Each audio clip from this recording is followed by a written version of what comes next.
And welcome to another episode of the Soothing Semantics podcast. I am your host, Rafi Pinsky. As always, make sure to smash the like button, subscribe to the channel, leave your comments, share the episode around.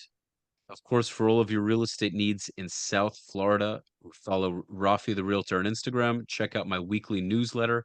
Sign up to it to stay in the know of everything going on in South Florida real estate. Without the further ado, we have a man who is extremely proud to be Jewish, very pro-Israel, and everybody knows him for his thick New York accent. He has been in the music industry for 25 years, and I honestly didn't know until I saw his really strong stance on Israel, his unwavering support, something that's caused a bit of a challenge for him, especially on social media. He's lost followers taking this stance. I commend him immensely for it. And without further ado, we have Joe motherfucking Paul What up? What up? What up? What's the deal, on the baby? show. Thank you for having me on. I really appreciate it. Thank you for the opportunity. And what an amazing intro. Nice and smooth. You probably do very, very well in real estate. So for all your real estate needs in South Florida, make sure you hit my guy and tell him that Joe Paul sent you, and he will not give you a discount. He will charge you an extra point. That's what's up. So some New York negotiating, baby. That's how we do it. Listen, Take I'm just laying it out. Listen, you work hard for the money, you got to get paid. There's no discounts until he says so. So it's just how we do. Fair enough. I like the referrals. So, bro, give us the rundown prior to the Israel advocacy before you were, I mean, before the bank robberies, what were you what were you up to, bro? What were you give us because Uh, you've accomplished quite a lot. So give us the rundown. Okay, so I won't bore your audience, but prior to October 7th, I was, full-fledged in the music business. I had maybe like 20 to 25, new songs that I was about to release. I do writing for a bunch of artists. I do networking and business management and consulting for a bunch of artists and labels. Uh, so things were good. Things were really, really good for a time. And the songs that I have are in multiple different genres, so that different people in the industry that have got a chance to hear them, have all said these are all smash hits. What are we doing with them? How can we do this? And they haven't really come up with the right offer. I mean, some have you know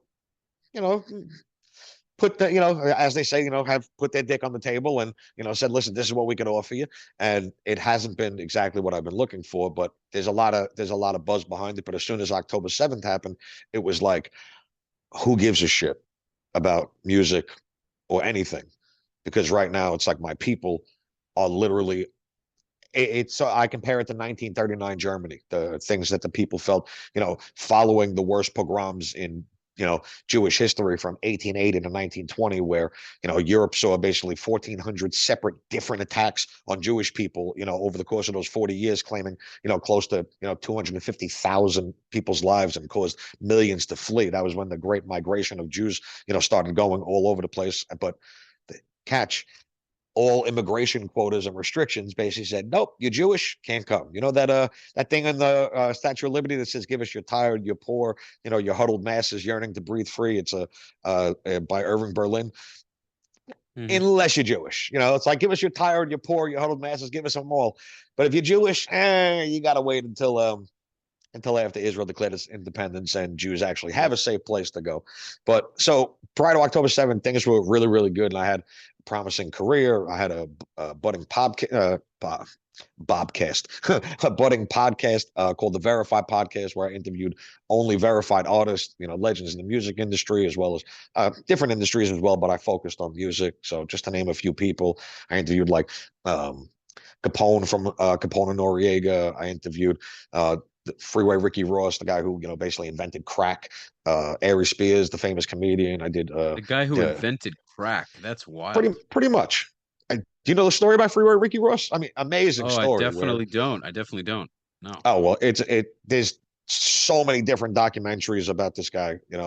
It was a pretty incredible interview. DJ Enough from Hot 97, and countless other names. So things were going really, really well until they weren't. And then as soon as I started taking a stance for Israel, I started realizing that maybe my judge of character was off, because these people that I came to like know as like friends who have been following me for years, all of a sudden started switching their tune and started, commenting under my thing and be like, just the normal bullshit that you see from the pro-Pally, group, where it's like, Israel's an apartheid state, Israel's causing a genocide, Israel's this, Israel's that. And nobody knows that I'm a fucking expert at this shit. And I've been literally studying it and obsessing about it for over a decade.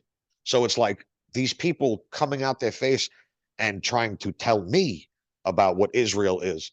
Meanwhile, I'll give you a fucking 300-year, comprehensive history of every single place in the Middle East as well as Europe, and I'll show you how much you don't know about jack shit.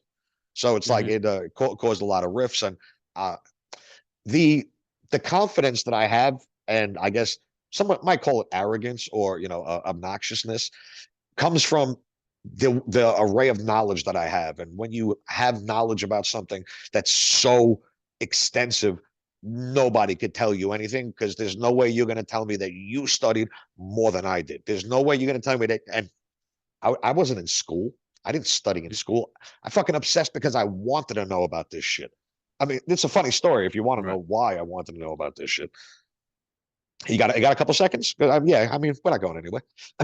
So, it was the early days of I think You just froze on me. MySpace. Hold on. Am I back? Yeah, I missed you. You said after you said it, because I want to know about this shit. You kind of froze. I kind of lost you. Oh, okay. So it's a funny story. So I said we're not going any place for a little bit, so I'll tell you all about it. Okay, so in the MySpace days, this girl from Canada hit me up and was flirting back and forth with me, and you know how it goes.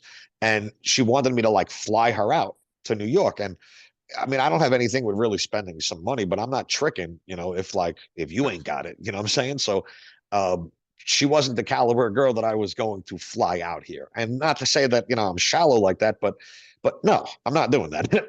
And Right. all of a sudden she just went, you fucking Jew bastard, the Nazis didn't do enough. They should have fucking exterminated you when Damn, just because you didn't fly her out.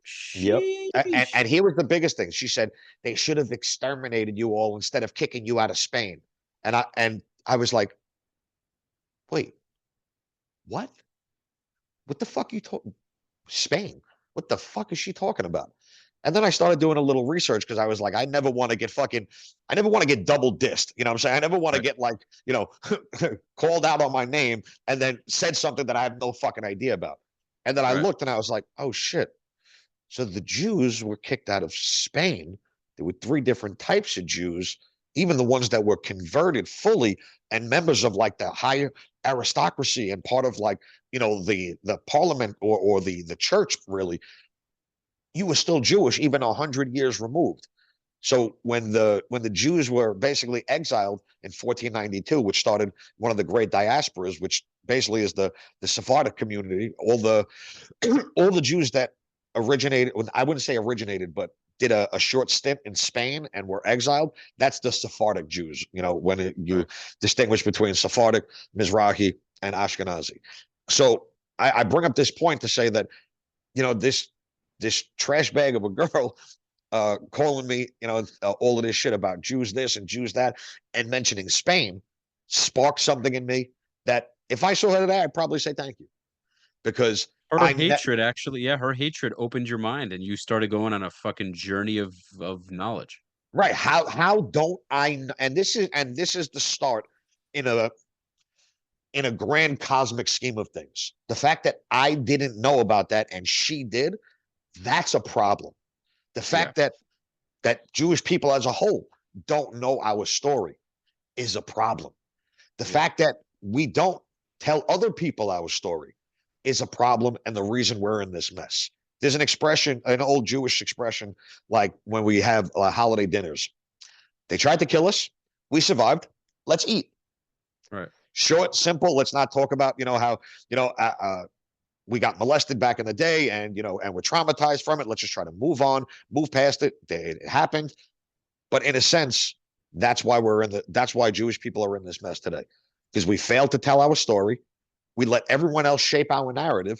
And in our quest to just coexist and just get along and not spark any hatred, which because we know it's there, we forgot to tell people who the fuck we are. And Jewish people especially, we don't know. If I didn't know who we are, we all don't know who we are.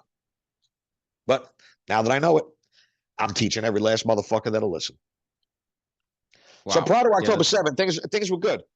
And then they weren't. Right. Well, things were good I mean, things are good is such a relative statement because we still had this constant conflict. So October 7th kind of I guess unfortunately but brought a bit of a necessary change if we actually take the steps that need to be taken, permanent steps that need to be taken. We'll go into that later. So you took this big stance, you took this major stance to support Israel. What do you Why? think, huh?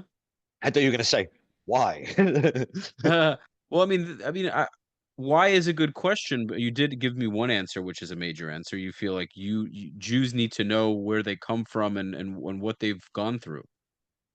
So, you have a tough persona, right? You're from New York. You have the accent. You're smoking the cigarettes. You Well, have that persona. it's weed. It's not a cigarette. I would never smoke a Okay, cigarette. enjoy the ganj. Yeah. Enjoy the ganj, bro. Enjoy. Yes.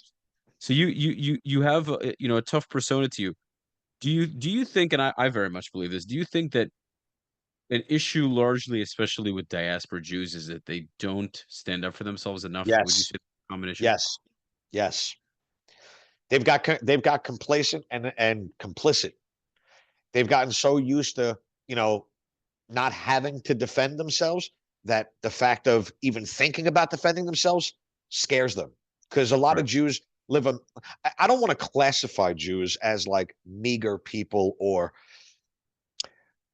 I mean, we're hardworking people. We don't really got time for the bullshit. That's why you don't see like hundreds of thousands of protesters out in the street, when Right. people are Right. supposed to be working, because we have jobs and, we actually care about making a living and contributing to Yeah, we have a society. lot to lose. We're not trying to go to prison. We're not trying to get into fights. We got shit to do. We're trying to be decent people and raise families. Exactly. I mean, listen, there's so many times I've wanted to get in my car and just jet out to the city and just lay out just seven motherfuckers in a row just to prove a Yeah. point, just so it Yeah. fucking sparks morale. And people say, okay, wow, I guess there are Jews that, will hit first and ask, for forgiveness or maybe not even ask for forgiveness later. Right. So, um, I know I'm getting like totally like off topic. What was the basis of the question again? No, it is on topic. It is on topic. How do we I believe that a lot of anti-Semitism, a lot of the bullying that we Let, yeah, experience in the streets of New let, York, let me right? let me stop you there. Let's not even call it anti-Semitism anymore. We're just gonna because people have tried to pick apart that word. We're just gonna call it Jew hatred. Sure, sure. Yeah, because there are other Semites if we're to be technical. But the thing is if what does standing up for ourselves look like, being that there are a lot of Jews that don't want to get involved in physical fights, they don't want to get arrested, they don't want a criminal record. So I believe a lot of the physical attacks on Jews in, say, the tri-state area is due to the fact that a lot of Jews are easy targets. We're not the only hated group. There are other groups that have, every group to some degree has their discrimination, their prejudice. If I showed you, I could show you the hate crime numbers that they released for New York City hate crimes, Right. and the Jewish people, it's at like 365, which is basically 300% more than every other You know, class. you know what the thing is though? I'm not going to act as if the hatred isn't there. Of course it's there. But would the attacks happen as often if they feared more of a repercussion? If you go into some other neighborhood, some Maybe. other groups, I think they may hate us, but they also see us as easy targets. It's, yeah, I could punch the Jew in the face, I'll probably get away with it.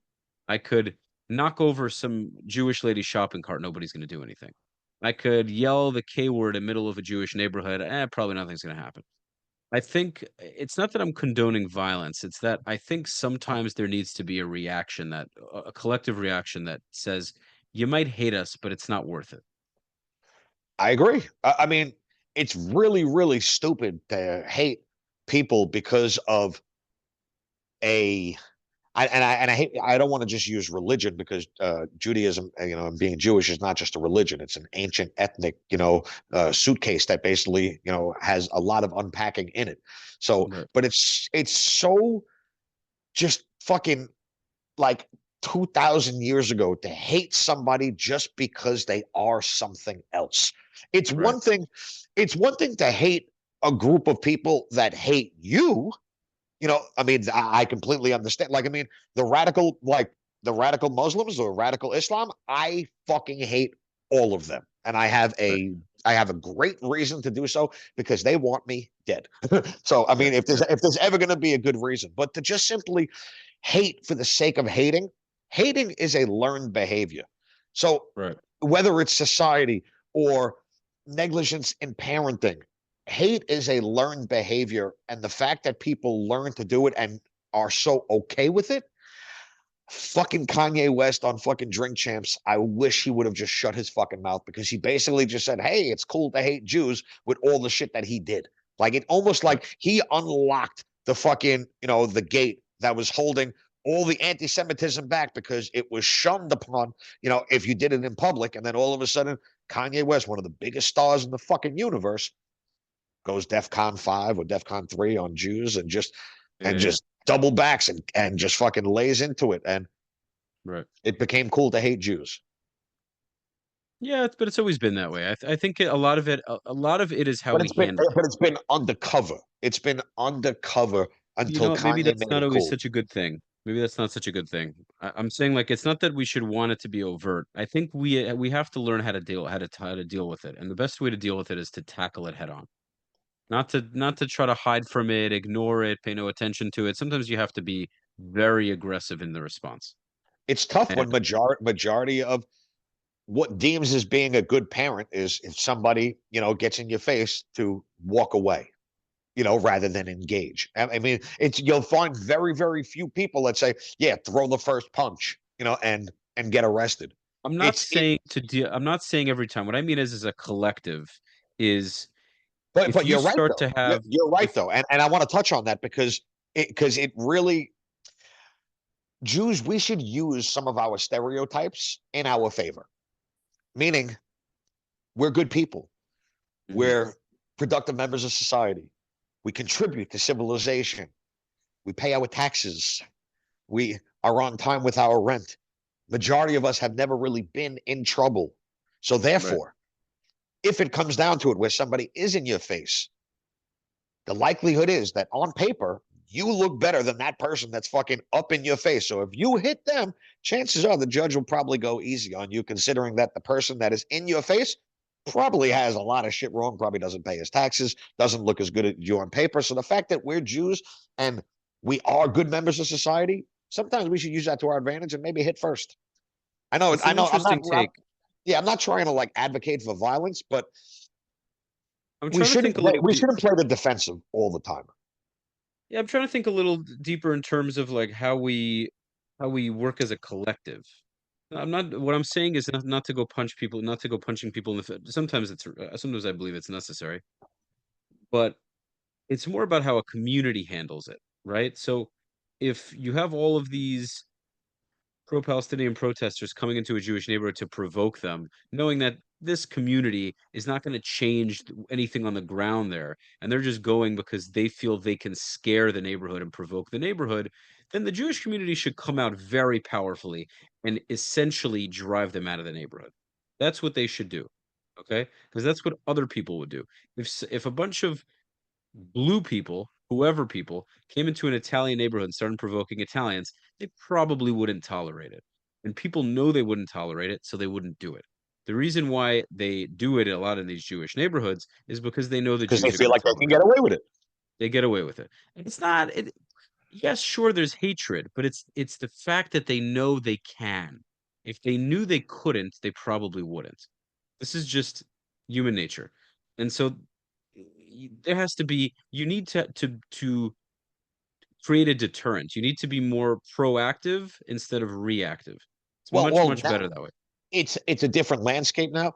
When you have messaging coming from, our administration, or previous administration that really didn't even address the fact that there is so much anti-Semitism that's out there and Jew hatred out there and wanted to group it together with Islamophobia, like Islamophobia is a real fucking thing, that becomes a Right. problem. It almost emboldens them to double down and do it more.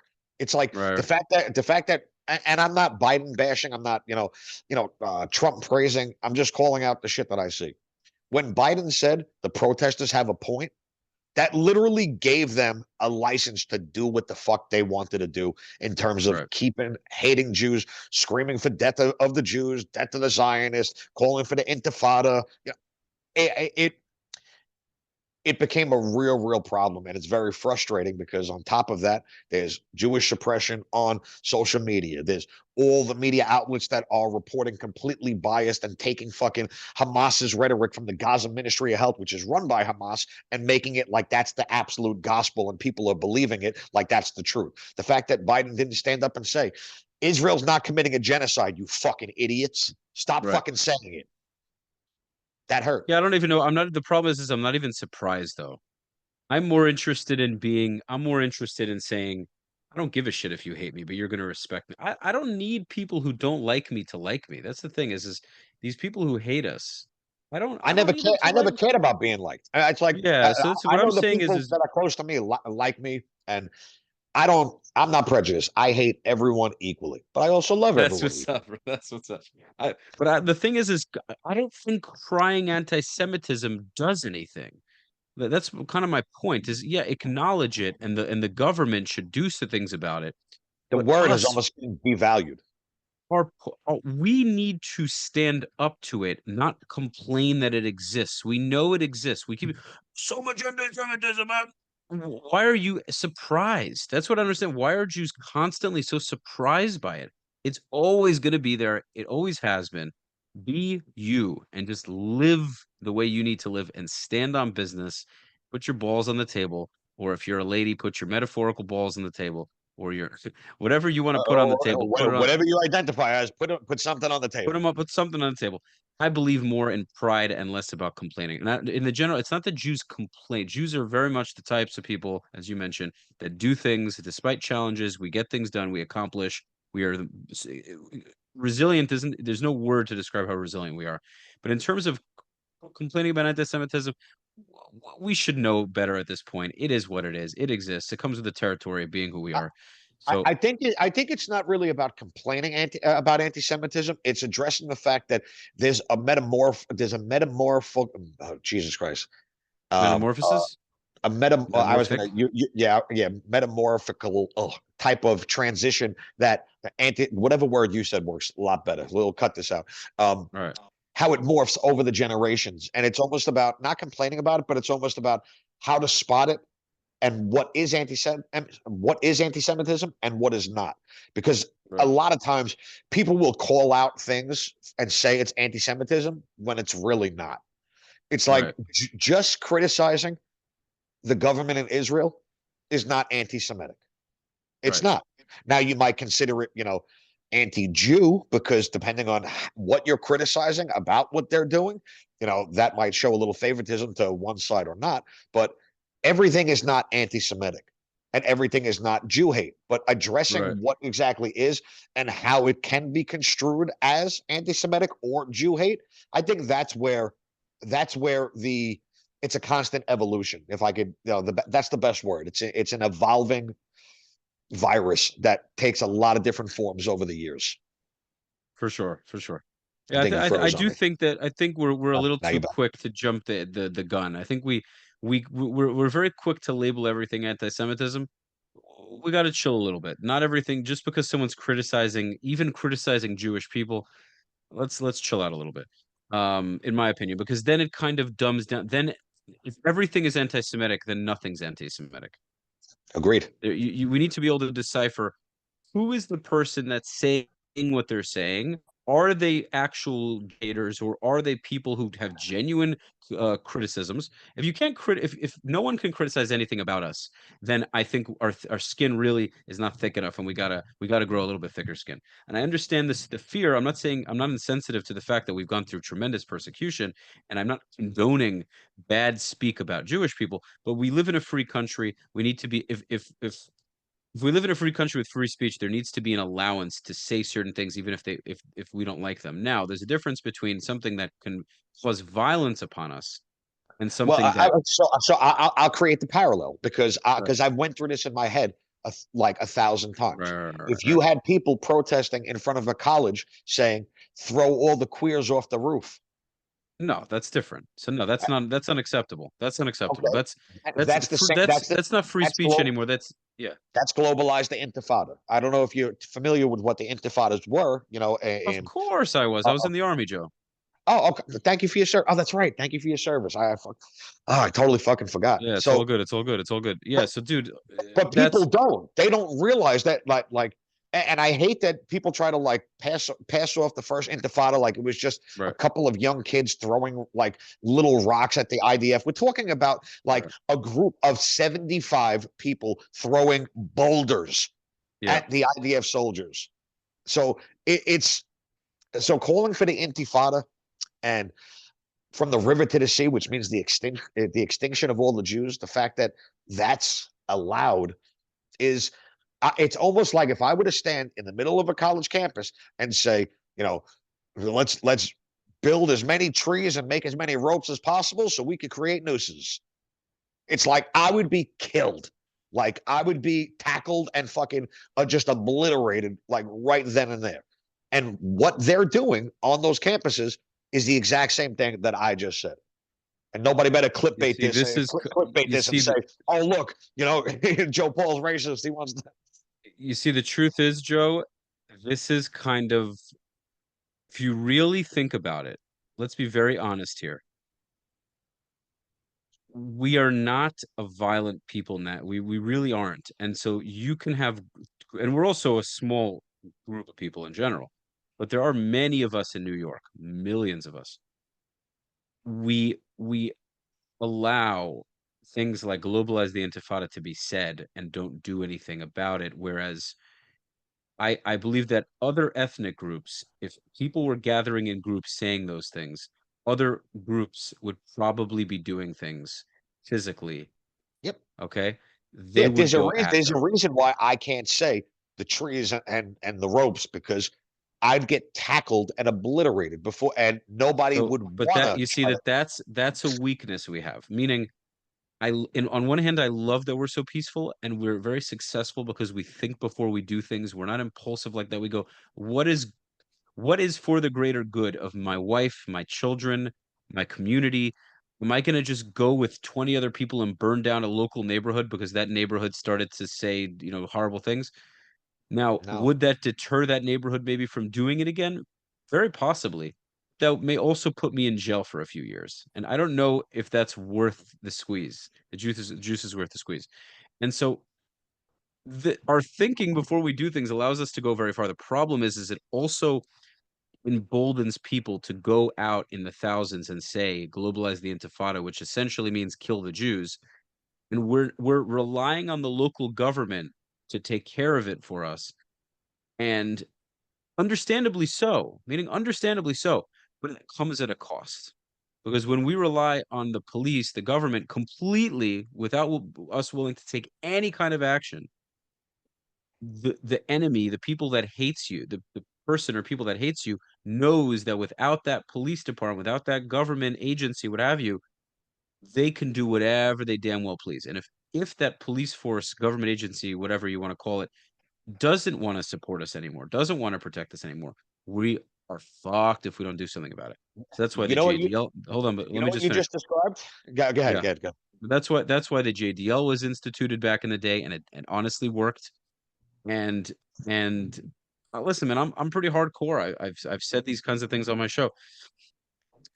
If if if you're going to be a History gardener, repeats if itself. you're It's going to be a crazy. gardener, if you're going to be a gardener during a time of war, then you're going to get fucking stomped on. It's just what it is. And like I can speak from personal experience because I've been in these positions myself I mean, don't as forget about the individuals. gardeners who got the hose.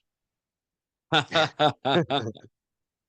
But what that's you a just good one. That's a good point. what you just described is the 1940s Yeah. when the Chamberlain White Papers of 1939 restricted access to the Jews to the land of Palestine, which was implemented by and really like upheld by Ernest Bevin, who's the scourge of the earth to the Jewish people. And if people knew what I know about him, they would blame Britain for everything. But when the British mandate of Palestine would not, uphold the laws for the Jewish people, when they were getting attacked by the Arabs of Palestine, when Jews were not allowed to gather and actually like form, the organizations that would actually ensure them having a state. I can understand the need for Jabotinsky to create, the Irgun. I could see where Abraham Stern wanted to create the Leahy or the Stern Gang, because when Right. nobody else is there to help you, you have to help yourself. And even though Right. these factions were created as a real resistance movements factor, and I don't, I don't condone any of the, terror attacks that they did do, and we can go into that, but You're that's neither. preparing me for a devil's advocate question. You probably know what's coming. But yeah, go Of ahead. course. Devil's advocate. Yeah, but go. Yeah, yeah. Go ahead. I'm just saying, it's almost like people I don't want people to see the wrath of what pissed off Jews can actually accomplish, but there should be some sort of deterrent that could be almost made example of, so that it doesn't happen that way. But it almost is like, okay, social media is restricting us, and the media doesn't like us, and friends are turning on us, and these politicians are blocking the bill to sanction the ICC, and it's like, what do we do? Okay, maybe we need to form militias. It's like, I don't Mhm. know. No, it's not about militias. It's about collectively saying there's certain things we don't tolerate. And the truth is that has to happen. Um, when I see, a video of a guy coming up to five Jewish guys, which I've seen in the past somewhere in New York. You had like, I don't know, young Jewish guys, maybe late teens, maybe in their 20s. One guy walks up to them and they're all scared of him. And it's like, come on, come on. That wouldn't happen in any other group. In any other group, the five guys would have beaten the absolute shit out of him. It's like it's so pathetic. He has enough balls to start up with five people because he knows that on a balance of probabilities they're not going to do a damn thing. And it's very pathetic. I'm not going to mince words with that. Very pathetic. He And should I know not that feel that if I was he there, should not I'd be feel the one getting arrested. What'd you say? I said, and I know if I was there, I'd be the one Oh getting yeah. arrested. Yeah, There's but at the no, end of the there's no day, question. that is a situation where if you can deter it and get the guy to get the hell out of there by basically saying you don't want this nonsense because you're really outnumbered right now, and he listens and leaves, fine. But if he wants to smoke and there's five of you and you're not able to deal with that, are you kidding me? It's I mean, listen, you're embarrassing. kicking It it, is kicking the so kneecaps, embarrassing. kneeing the balls, like fucking, like poke an eyeball, like bite an ear, be a fucking Tyson, do something. Like, It's so but I, sad, man. It's you know what the thing, it's still it's but I, but it's I love my Jews for their passiveness, but I also hate them for it. it's a double-edged sword. Again, the thing is people are going to listen to this and be like, "What are you condoning? What are you trying to say? This is not who we are." It's like, well, we better learn to become that because if we keep repeating the same passivity in a world where people want our heads, then we're stupid. And it's the same way with the Israeli government. We have neighbors that want to obliterate us, and we don't want to admit it. We don't want to come to terms with it. We keep imagining it'll go away, and we got neighbors on our doorstep that want to completely eradicate us. And we keep making the same mistakes. And we keep going back to square one again. If we don't go back into Gaza, we're going to have rockets shot over Tel Aviv and all over Israel again. And we're going to be so shocked. I can't believe it. And they're going to recruit thousands and thousands and thousands of new Hamas members. And all of this war we fought was for nothing. And why? Because we're emboldening our enemies to keep doing what they're doing. And so that also leads me to my next question. First of all, the devil's advocate thing, before I forget, is you're mentioning the Irgun, the Lehi, Abraham, uh, why am I Stern, forgetting his first name? Abraham Stern, Right, right, okay. or And Vladimir Jabotinsky. Vladimir Jabotinsky as well. Now, people listening to this who are anti-Israel will say, "Oh, well, you guys created the Irgun and the Lehi terrorist organizations. Hamas is doing the same thing. They are. Nope, What would you say to nope. that? I would say you're out of your fucking mind. I'd Okay, say why? I completely. agree. I agree with you. I have my answers, but I want to hear yours.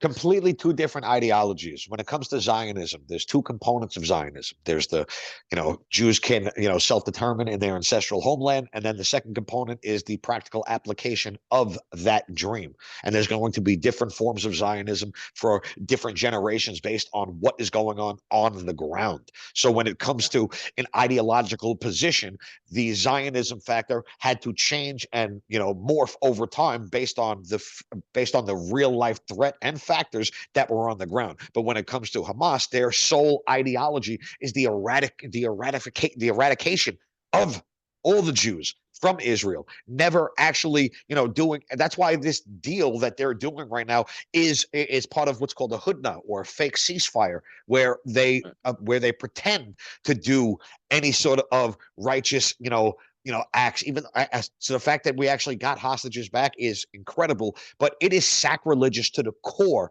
for Hamas to do any sort of deals with Jews. Like, it is literally, it is against all principles and everything. So when it comes to comparing the groups that formed, and we're talking about the Irgun 5,000 members, the Lehi 300 members, like you're going to classify entire societies based on 5,300 people. It's like saying that, okay, the acts that Al Capone did, with any of the massacres that he committed, that's what, Eisenhower was all about. And everyone that voted for him, they're all about that ideology. It's so stupid how they classify all Jews under one umbrella. Meanwhile, there's thousands of different types of thought and critical thinking that goes into every sort of Jew's life. So when it comes to creating these terrorist organizations, it wasn't a terrorist organization. These are what real resistance groups are. When you have complete restriction of immigration from the top down, from the British Mandate, where only 75,000 Jews were allowed in over a 5-year period, starting in 1939. What else happened in 1939? World War II. And Nazi Germany, and Jews have no safe place to go anywhere. There's the Immigration Quota Act, which started in 1921 in America, which lasted up until 1948, 1949, where the limit of Jews was basically cut to like 3% of what the 1890 fucking census was, according to where you came from. And you had to be able to prove it. So you have no other option other than creating sort of groups that are going to help you achieve this goal of Zionism, which was promised in 1917 by Earl Balfour, giving Jews a right to settle in the land of Palestine, which is our ancestral homeland. And it's not like we had an ideology of wanting to kick out all of the Arabs, but once they didn't want to play nice, it's like, all right, well, wouldn't mind seeing them leave, wouldn't mind, forcing them to go. If they want to fight, I guess we're going to fight. Okay. Guess this is our schoolyard now. And, we got to do what we have to do. But we still took a very defensive approach until maybe halfway into the Civil War in 1947. And we didn't even go full guns blazing until halfway into the war after 1948. So to compare the Jewish resistance groups as terrorist organizations because they bombed the King David Hotel, you know what? That's a military target. Some of that answer. Yes. Similar to that ancillary building that we bombed next to the Syrian embassy that everyone said, oh, they're bombing the Syrian embassy. No, it's a military target. If you're planning to do fucked up shit to Jews, technically that becomes a legal military target. So I could argue that the King David Hotel, which was the headquarters for the British Mandate, which were inflicting all of these restrictions and curfews and really making life on the ground difficult for Jews, that becomes a legitimate military target. Did they give them enough time to get out all the civilians? No. So that's why I don't condone that act. But in terms of being a legitimate military target, abso-fucking-lutely, I do. Was there a tragic, event that happened where innocent civilians died that could have been avoided? Yes. That's why people try to classify that as a terroristic act. But that in no way compares to the breaking through of a nation's sovereign borders, raping fucking hundreds of fucking people, kidnapping people, killing 1,200 civilians. They knew if they aimed at military targets, they would have got their asses kicked. That's why they targeted farmers and fucking kids dancing at a music festival like a bunch of pussies. I'm sorry. Yeah. No, no, you're 100% right. Uh, I don't know if I answered the question, but I hope that was good. you gave me a lot of good answers. You gave me a lot of good answers. I think ultimately we also had to do some pretty hard things. We had to make very hard decisions in the establishment of the state. We definitely did some pretty wild things. If you look back in parts of history, I'm not. I think we had to conquer it. I think the founders of Israel understood that it was inevitable that the Arabs would fight us. And so they knew what was coming. We were hoping it wouldn't come to that, but we knew them as Arab Muslims are not going to just accept a sovereign Jewish state. Not after we were dhimmis in their lands, not after we were subservient to them. They're not going to accept us sharing. So we knew if we want this sovereign land amongst them, it's going to come with a fight. They knew that. And so we had to there were brutal but periods for but we sure. did we did hope for the best though. I mean, like the pro pally group likes to always refer to like the line or the paragraph in Theodore Herzl's diary, which was basically written 50 years before Israel Right. became a state. You fucking idiots. I love how like something that was written 50 years becomes the gospel of ideology and like to foresee Yeah, that the Jew they'll take anything. But the truth is the whole he said she said thing. We don't care. We have no issue living among them as long as they don't threaten the state. So now that we covered all of this, I have my feeling on what the solution is. What do you feel?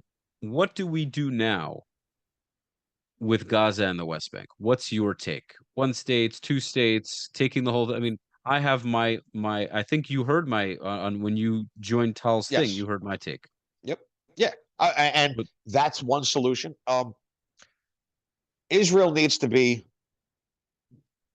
in control. Israel needs to, Gaza is ancestral Jewish land. I mean, even before Egypt, took hold of it. I don't remember what actual, year that that actually happened. But Gaza is ancient Jewish land, and Judea Samaria is ancestral Jewish land, and we have no problem with allowing Arabs to have their good life within a peaceful means of coexistence. That's why 20% of the population of Israel is of Arab descent. That's why 60% of the population of Jews that reside in Israel are of a darker shade in right, Mizrahi from the 850,000 exiled Jews from the diaspora of from 1948 to 1960. Like right, people don't understand that Israel is not white Ashkenazi. If anything, right, there's more of an Arab presence amongst Israel, which they're Arab Israelis now. But the only solution, every single person that was kicked out of all the Arab nations that Israel received no restitution for and had to absorb into their right, population within a year or two is when the first immigrants started, or the first exiles started, or the first pogroms in the Muslim states started. right, Those different Arab nations should have to take equal number of people that they exiled as Palestinian refugees if they're not going to pay any sort of restitution for the amazing task of Israel absorbing 850,000 refugees within 5 years of its inception, which is unheard of to a new baby nation. So we shouldn't have to handle the other refugee problem when UNRWA has been completely complicit since 1948. There's billions of dollars from the international community that gets funneled to them that goes through Hamas. So there's money to relocate them. hmm Gaza has to be rebuilt. So nobody's going back anytime soon. So I think that person for person or dollar for dollar, the Arab nations that exiled the Jews, like Egypt, that 35,000, Yemen before Operation Magic Carpet, they should have to take in equal number of Palestinian refugees of Jews that they kicked out in the late 1940s, 50s, and 60s. hmm This way, Gaza can actually be rebuilt. It could be resettled. It could be under Jewish control, and jihadism and tunnels and things like that will be no more. In terms of the education system, needs to be completely eradicated. It needs to be completely redone. It teaches Hmm. how to kill to be a martyr. Israel is a pariah state, and your greatest, achievement is becoming a shaheed, which is a martyr, uh, a religious martyr for the cause, and to take back the land that was stolen from you. So we Right. need to abolish these lies and deception that they're teaching these kids, because these kids hate the shit out of us for no reason other than that's what they were taught, which goes back to the beginning, which hate is a learned behavior. I completely agree. What do you think we can do to take these steps? Do we mediate with the Arab countries? I just did an episode with this Jordanian guy. I don't know if you saw any of the clips on that. I think I shared I've them. seen a couple of the clips. Right. I mean, Great episode. Yeah. it's tough because I always say that the Palestinians have no incentive to stop fighting and attacking because they don't have a leader that gives a flying fuck about them more than the destruction of the Jews in Israel. We also incentivize it. If you really think Of about it, course, I mean we did. I mean, listen, I mean, I'll say we. I mean, because I've been saying we the whole time, but we propped up Hamas. We thought that Hamas was going to, end the PLO, was going to end Fatah. We didn't realize that they were in disguise the whole time, and they had taken over all the I don't know. mosques and all the learning institutions It's and kind of already dumb. started they already had started the indoctrination beforehand, because prior to them coming into power in 2006, 2007, they started as early as like 2001 in the indoctrination, because they took over all of the mosques. So it's like by that time they were 5, 6 years in, they already had a firm grasp on society. So it's like we have to completely abolish that ideology that Israel is the bad guy, that the Jews are the bad guy. But you can't take away the Quran, which teaches it. So it's like, in a way, we're fucked. No, I think we made peace with some of the Gulf states, Dubai, Saudi Arabia. They have the same Quran. They choose not to take on those teachings. Judaism has violent components. Christianity has violent components. It's all a Yeah, matter of but how you we interpret. don't take that at face value. That's No, why no, you no, don't I see get it. But what I'm Jews. saying is we can change that narrative, but it also largely Okay. starts with how we deal with it. The problem is we keep dilly-dallying. We're not willing to make the hard decisions that ultimately need to be made. And so we keep putting band-aids on the wound instead of healing it. And the problem is putting band-aids on the wound is what we're doing because we're afraid of all the backlash. We're getting tons of it. It's not as if we're better off this way. We keep kicking the can down the road, negotiate hostages, we release terrorists. God forbid the terrorists do it again. We release No, more hostages, more terrorists, more it's this war, more generation. attacks, It more needs to rockets, happen now. Hamas. It Huh? needs to happen. It needs to happen now. We cannot kick that can down the road. The next generation cannot be left to deal with this. Right. This has to be some sort of final solution. This is why I say, man, I'm going Because to be saying the this. world I'm going to can't. be. No, go ahead. I was saying the world can't tolerate it. It's. Yeah. I mean, the propaganda needs to stop. The truth needs to get out. The people, and I really mean this. Like, I know I sound like I mean, I'm New York. I'm tough, my accent and stuff like that. But I really mean this. The Palestinian people have a right to live a fucking good life, and they Hmm. don't realize that their oppressors are not Israel. The fact that they don't realize that is a fucking problem, and they deserve every right just like everybody else. But do they deserve to have equal rights under Israeli sovereignty? I don't know any other Arab nation that offers equal rights to their citizens anyway. So Course why not. should It's it? human. It's So human nature. It's human nature. People just. We also continue to try to justify it. We need to say this is a Jewish country. It prioritizes Jews. You can live in it happily. The Druze know it's a Jewish state. There's this guy Sean Perro. I had him on my show. He's an MMA fighter. He just had an interview in Hebrew with some Israeli guy. He said, "I am a Druze, a native Arabic speaking Druze, and I live in a Jewish state, and I love that that's the case." Because he has all the I freedoms in the love the world. Jews. He has all the freedoms in the world. He's happy. His family's safe. His family's protected. They're honored. They're loved. He doesn't give a damn because day to day the Jews love him. I would argue a lot of Israelis love Jews more than we love ourselves. Okay, at the end of the day, Probably. And shout okay. out to So the Mansour truth, Ashkar, Marwan Jabbar. I yeah, love the Jewish community. we love them, and the thing is it could be the same way with the quote unquote Palestinians if they just realized that being ruled by a Jewish state is not bad at all. In fact, they'd have great lives. The 20% of the Arab Israelis, for the most part, aside for the crazy ones in Jerusalem, most of them have very good lives. They know that very well, and it can work the same way with the Gazans. They might not have citizenship per se, but they could have very good lives if they just came to terms with it. And the problem is we are not willing to state it. We are too afraid to say Gaza belongs to Israel now. There's no blockade. There's no blah blah blah. Area B, C, A, B, and C.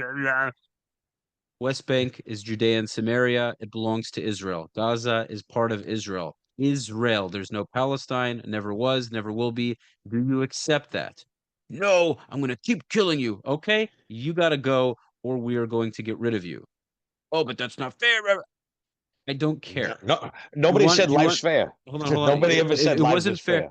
It wasn't fair in Europe when we were slaughtered. It wasn't fair in Spain when we were slaughtered. It wasn't fair in ancient Persia. It wasn't fair in Egypt. It wasn't fair in every part of the world. It wasn't fair in the Middle East when the Jews were constantly killed. It wasn't fair when we were dhimmis. It wasn't fair when we rode horses sideways, when we had to build mosque, shul, bet knesset, or a Listen, synagogue I'll mosque. keep it modern. It It wasn't wasn't. fair. It Listen, wasn't it fair. wasn't Nothing's fair that fucking that hot. fair. Listen, it wasn't Yeah. fair that that hot Syrian girl said that she would not fuck me because I'm Jewish. Okay, that's what the fuck we're talking about. Okay, I'm sorry. I mean, we could talk all day, but I do have to wrap up because I have to run.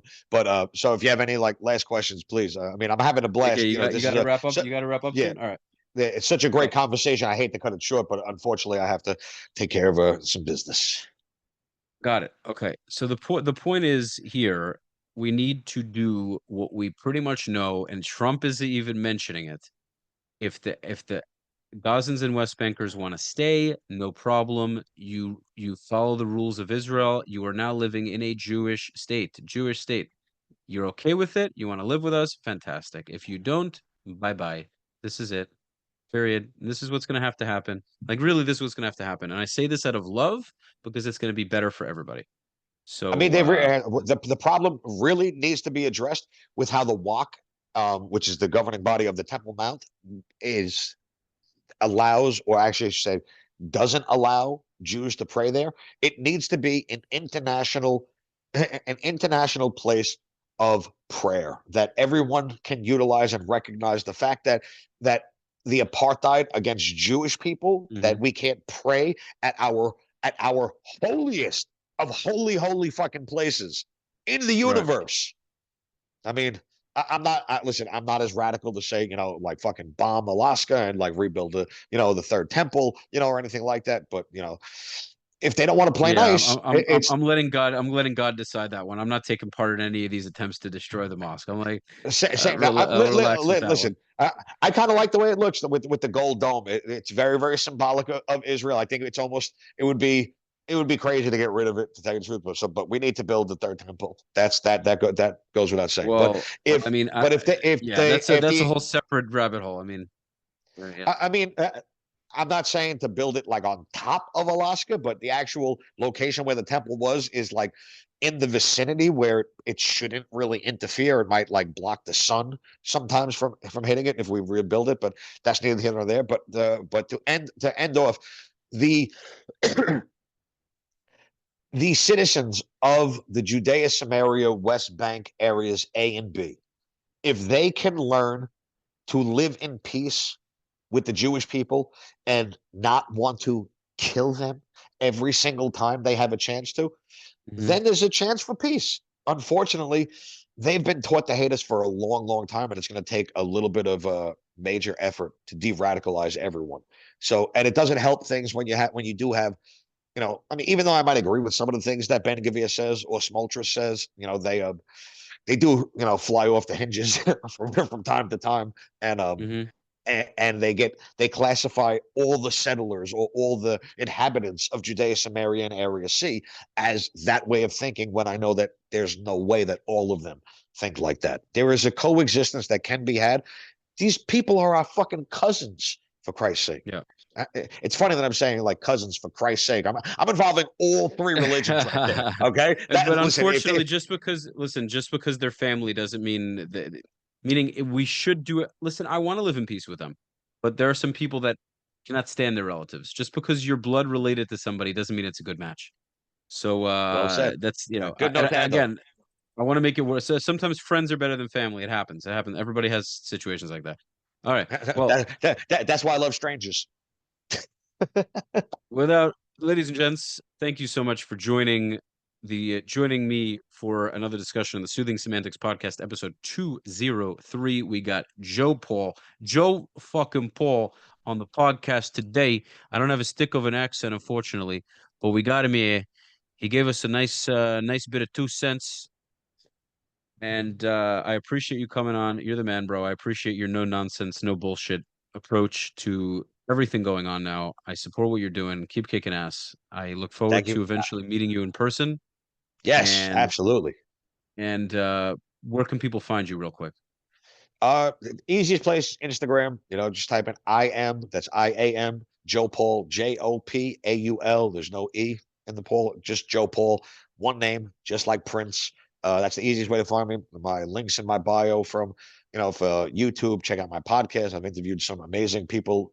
I didn't even get to the fact that, my podcast is now the verified podcast, and I interview, amazing Jewish people like from that are doing just tremendous things like Kosher Dills, Abraham Hamra, the Flag Guy, Flor Hassan, who was the deputy mayor of Jerusalem. Hmm.